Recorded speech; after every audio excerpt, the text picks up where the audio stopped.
Now we're going to go into FOSS, free and open source, and we're going to start with Proton.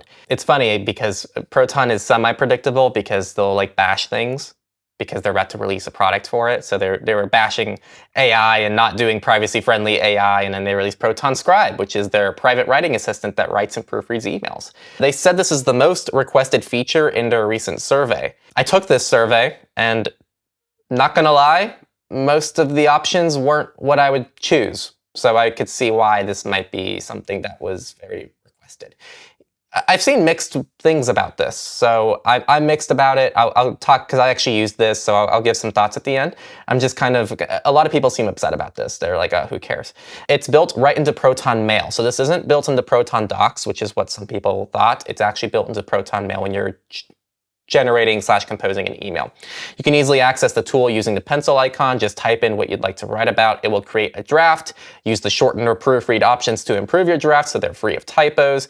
If you're writing an important client or formal institution, you can also easily improve the tone of your email with the formalize option. It's just what we've seen in other services. When I did it, you can actually either run it locally on your device or you can send it to the server. So you have the option of doing those two things. And then they said if it's to the server, it doesn't keep any logs, so it wipes the data right away.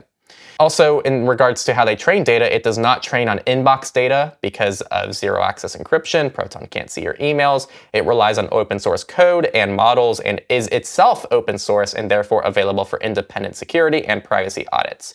It's also covered by their privacy policy, and once you're done drafting your emails, again, nothing you typed gets logged or saved.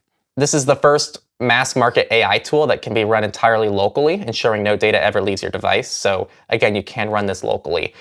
I assume it's the same performance. I haven't seen any reason to think it's worse if you choose server versus local, but I haven't tested that and I haven't seen a formal comment on that. But my guess is they should be the same, at least that's what's being implied here. And I asked it to write like an email, and I asked it to write a poem at the end of the email to go along with it. It was pretty funny. It worked. And I probably won't use it. And I didn't know this, but it's only available right now to like business/visionary customers or some kind of select number of people. But even those people don't have it for free. I just have a 14-day trial, and then I can add it on to our business subscription as like an add-on, which we will not be doing. But just thought that was interesting. We actually host an entire podcast every week covering the privacy and security of the world in order to keep you safe. If you like this clip and you want pretty much a whole episode with a ton of stories like this every week, make sure to check out our main channel, Surveillance Report. You just watch something from the Clips channel. You can also stay subscribed there and check that out if you just want short clips every week. But if you want the full episode, check out the main thing on Surveillance Report down below or visit surveillancereport.tech. See you next time.